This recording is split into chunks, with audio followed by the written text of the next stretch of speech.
Going on to the political part of the podcast, you have Vivek rather, but I still prefer his college rap name, Vivek. Nevertheless, Vivek says his tweet on zero-based budgeting for federal government gets near 1 million views in 12 hours, which is an accomplishment in and of itself. That is quite a lot of eyeballs on the message.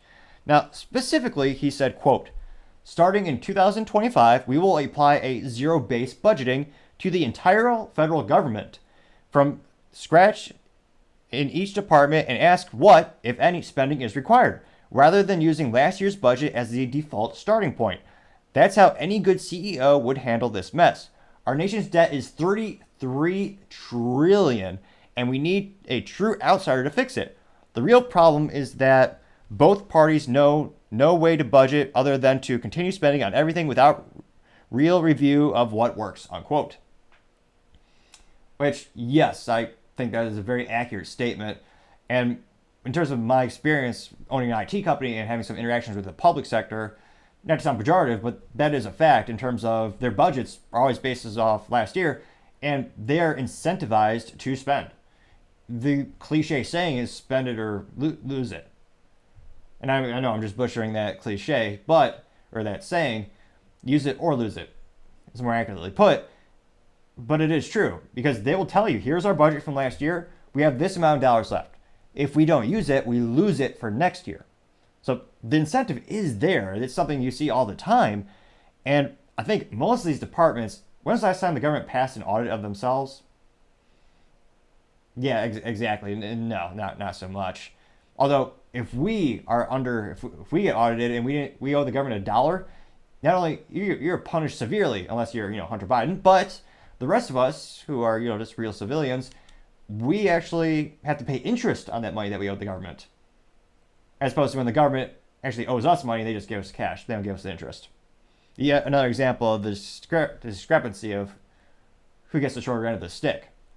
Or perhaps a better metaphor would be the bottom glass of the Bud Light, but that would be a bad metaphor because even the bottom, that's a product that no one actually wants. Whereas, shorter than a stick, presumably you want a stick. Nevertheless, that metaphor did fail, though not. Yeah, no, it did fail. Nevertheless, better puns to follow, perhaps. Now, in terms of the feedback from Vivek's post on the Twitter, some of the most popular ones come from C.W. Wallace. Now, this person says, quote, this is exactly what needs to happen. Unfortunately, you need to get rid of the career politicians first. Term limits are a must. No one should be able to serve more than 12 years. That's 2 terms for senators and 6 for representatives. Plenty of time for them to serve the public, unquote. Now, that is an apt point, and I wish more politicians would actually introduce term limits. I know 1 or 2 have. That's not a lot. Now, that person got 321 likes. So quite the popular opinion out of the 24,000 views. Looks like other responses. Yeah, yes, definitely, 100%.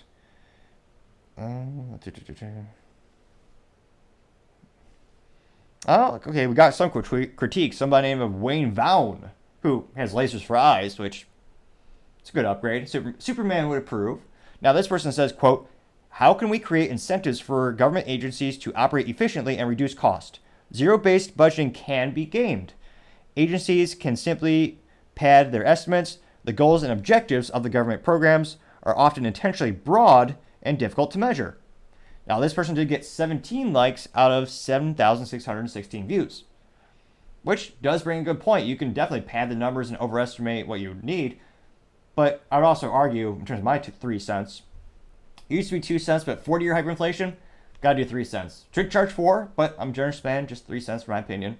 Though it is still free to click the subscribe button. But I think any audit is better than nothing in terms of forcing them to have a conversation and actually show us. That'd be a great reality show. Take all the politicians and all the head of the agencies, just sit them down and go, so what would you say you do around here? Show me a list of bullet points. What have you accomplished? And some, presumably, would have some good accomplishments and they would get the funding that they say they need. And others would have their budgets visually roasted and taken away. Let me know in the comments, would that be a good reality show? Trump is I was going to say, perhaps if Trump is elected, perhaps that'd be a great way. Again, we're $33 trillion in debt. How can we get creative with generating money for our country as well as being fiscally responsible? Trump could have his own reality show where, he's making money off the advertisers. So you can use that to pay down the debt a little bit. And he would have every agency head just come to him, just like the pregnancy, go, show me what you've done here. Your fiscal responsibility, it's dog crap. It's terrible, the worst. Needless to say, your department, you're fired, you're gone, you're donezo's. Next. Now, I do apologize that perhaps hurt your balls worse than anything. Perhaps even worse than a Taylor Swift album. But nevertheless, the attempt was made for a Trump impression. Was it the best? No, but was it the worst? Perhaps. But some might say that's an accomplishment if you can be the best at being the worst. Perhaps. Nevertheless, other comments from Vivek's tweet looks like a couple more positive ones. You have somebody named Starry saying, quote, right after the poll shift, everything will be different. I've been considering Vivek since he started to run. The more I've watched, I have seen him go from what appeared fresh to something very calculated, and the darkness is becoming apparent. Why he has... Oh, geez Louise, it is a long one. This person wrote a book. Why has he not been called out for his ridiculous claim he got on the jab, but now is against it, but he did not know? LOL, dude. You can read medical patents. This was your thing. If you did not have your due diligence when it came to injecting you and your family with the experimental emergency medical mandated injection, that is none of the attributes of something called vaccine until they change the definition. Well, it is inexcusable for someone who wants to rule a country and powers given to him. What can he show about the balances of apparent falsehood? I'm not taking about ideals, but what he actually fixed. So this person rants for quite some time, and they got one like. So interestingly enough, for a second I thought it was a positive thing, but his response not so much, or at least this particular gentleman. You also have a couple other ones some by Bobby Wasabi, calling him Soros and Big Pharma, which he actually debunked, or he addressed in a couple of videos ago, where he said he did get a scholarship for medical school from, I believe it was George Soros's brother, who generated money from a different revenue, so it's a different company. You have some by the name of, let's see here. You have someone named Christian Williams saying this is the only... Oh, the grammar. Come on, folks. It makes me sound silly. All right, but I'll read it nevertheless. So this is word for word from Christian Williams saying, quote, this is the only we should be running on our government. Though grammar aside, this person did get 7 likes, so not too shabby. It looks like somebody named of Ty said, fix the money, fix the world. We'd benefit from a sound monetary system such as Bitcoin, getting 10 likes. Another one says, effort. Another person by name of, username, effort between you and you, saying, quote, we stand with Vivek. Got 9 likes out of 4,000 views.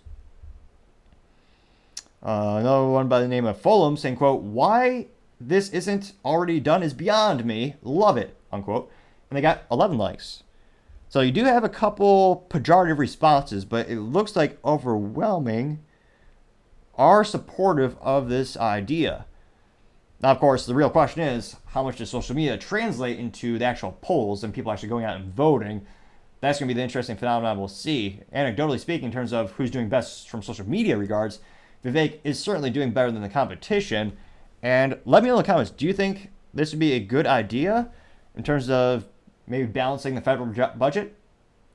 You gotta pay. I can't help but think we have to pay down that debt someday. Again, $33 trillion in debt, thanks to both Democrats and Republicans spending more money than ever before. Do you think that's another fun question from the comments? Do you think that'll ever get fixed at this point? It'll be interesting to see, and I certainly hope so. But as I always say, time shall tell. Thank you so much for taking the time to tune in today. Also, don't forget to take the time to subscribe. I know it's ambitious, but trying to get to 4,000 subscribers by the end of the year. Also giving away a free flamethrower with every IT purchase in September. Go to toppingtechnologies.com to learn a little bit more about the rules and details. Also, don't forget to take the time to ask your friends and really just let them know about the show, get their feedback as well.